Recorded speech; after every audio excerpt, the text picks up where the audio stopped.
Nagmamadaling nagpatakbo ng sasakyan si Gab para maabutan pa nito si Camila. "Excuse me, Miss, nandito pa ba si Camila?" Tanong nito sa isang kasamahan ni Camila. "Kaalis lang po ni Camila, Sir Gab."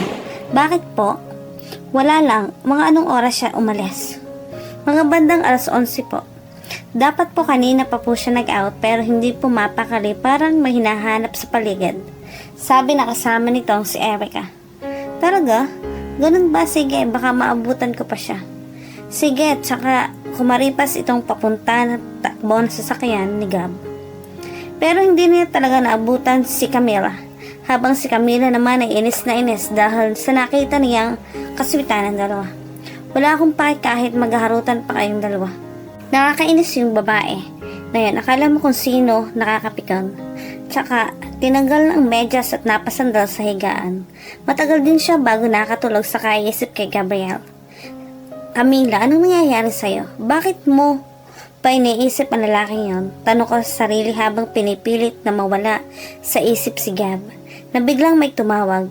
"Ano ba to? This oras ng gabi, disturbo naman." "Hello, sino to?" Tanong ko na tumatawag sa akin habang hindi ko mapigilang mapikit ang mata. "Ako to, si Gab." Pakilala nito na bigla na lang napadilat ang mga mata ko na malaman ko kung sino ang tumatawag. "Ikaw? Bakit? Anong kailangan mo? At paano mo nalaman ang number ko?" "Sus, ikaw talaga. Halata naman ako ang hinahanap mo kanina." Pangangasar na sabi nito. "Anong hinahanap? Wala naman akong pake kung anong gawin nyo ng babaeng yun." Sagot ko sa kanya. "Sabi kasi ni Erica kanina habang nasa kasino ka ay may hinahanap ka at di ka daw mapakali. Ako siguro ang hinahanap mo. Anong pake mo kung may hinahanap ako at hindi lang ikaw ang gwapo sa kasino? Madami kaya wag kang piling." Sagot ko sa kanya. "Talaga lang ha? Pero halata ko naman sa mga mata mo eh. Iba ka makatitig. Aminin mo na kasi na gusto mo rin ako," sabi nito. "Grabe namang hangin yan. Sige na at matutulog na ako." "Wala ka na bang ibang itatanong kasi nadidisturbo mo na kasi ako?" Sabi ko sa kanya. "Sige, Miss Sungit, matulog ka na. At bukas magkikita pa tayo." "Sana wag na. Good night." Tsaka nito binaba ang cellphone. Nag-text talaga. Ano na naman ang pakulo nitong lalaking to? "Good morning. Gising na, Miss Sungit." Kanina pa. Sungit mo talaga. "See you later." "Anong see you later?" Nagtatakang sabi ko sa kanya. "Sabay ka na sa akin papuntang kasino." "Hindi na, magkukommute na lang ako," sagot ko sa kanya. "Hindi magandang tumanggi sa grasya," sabi nito. Sabi ko naman baka disgrasya.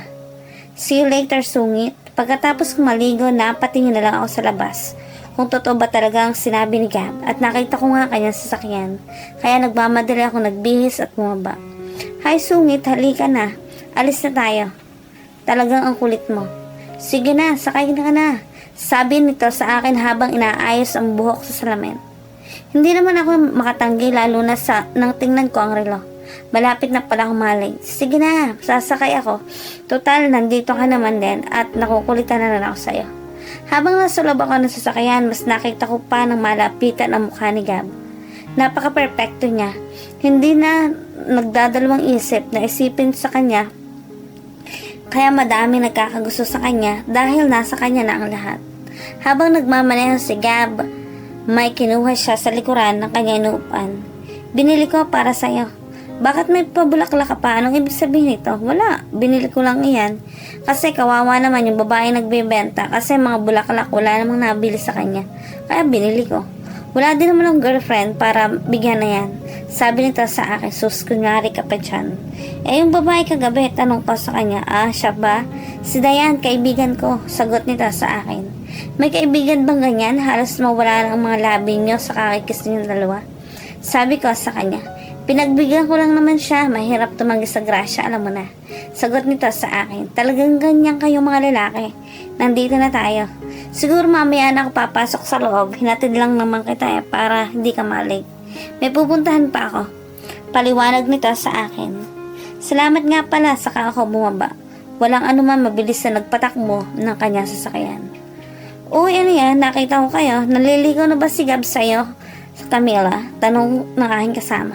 "Hindi Sindo." lang naman niya ako. At itong bulaklak na to, bili lang niya sa labas. Naawa daw kasi siya sa isang ginang na nagtitinda nito, wala pa daw benta. Paliwanag ko sa kasama ko. Hindi ako naniniwalang palusot lang siguro. Pero parang naliligaw talaga eh.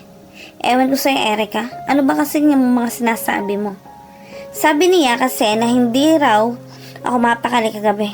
At sino man nagbigay sa kanya ng number ko? Aba, ewan ko. Basta hindi ako nagbigay ng number mo sa kanya. Pero aminin ko, ako ang nagsabi sa kanya na hindi ka mapakali. Totoo naman eh. Kahit na tingnan mo tuloy, feeling niya tuloy siya yung hinahanap ko. May hinahanap akong dating guest, yung nagbibigay ng malaking tip. Napadaan kasi. Depende ako sa sarili. Napaka-defensive mo naman, halatang halata ka.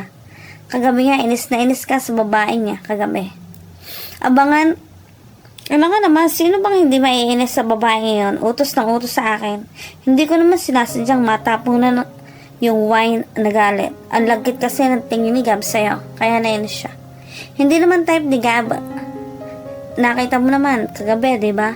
At saka bad boy ang dating niya sa akin.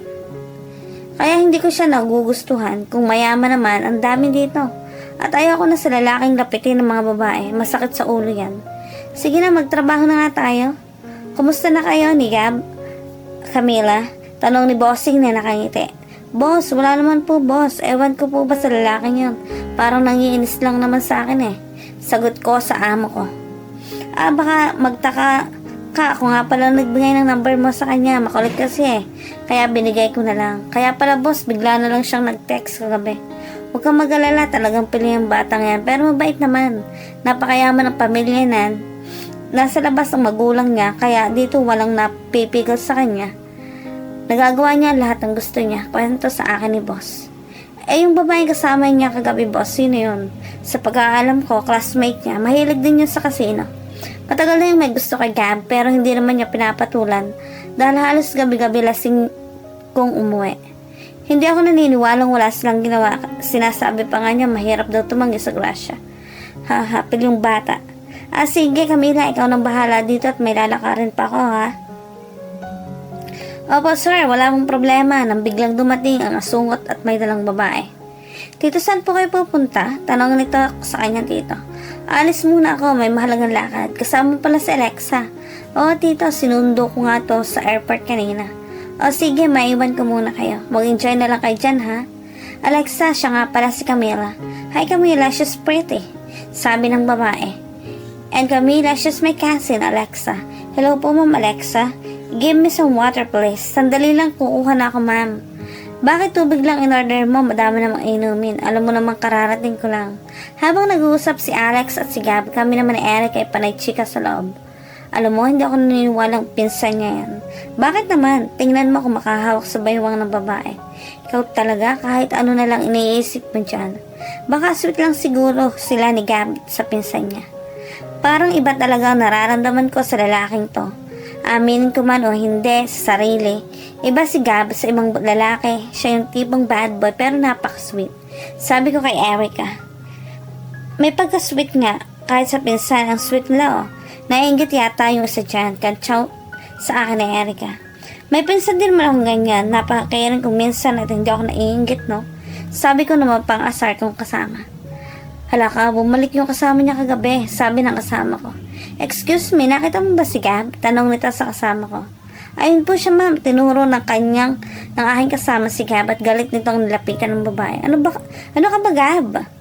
Basta mo lang ako iniwan kagabi. Galit na sabi ng babae. At sino man tong babaeng kasama mo? Iba na naman? Tanong nito habang nakataas ang kilay. Sandali lang, pinsan ko yan, nakakahiya doon tayo mag-usap sa labas. Alexa, dito ka na lang ha at iuwi na kita maya-maya. Hinintay ko lang si Tito at alis na rin tayo. Pakiusap nito sa kasama. Sige Gab, halika nga, labas tayo. Ano bang problema mo?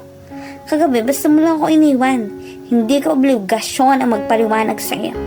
Hindi naman kita nobya, paliwanag nito. At pinsan mo ba talaga siya? Sabi ko wala akong panahon magpaliwanag.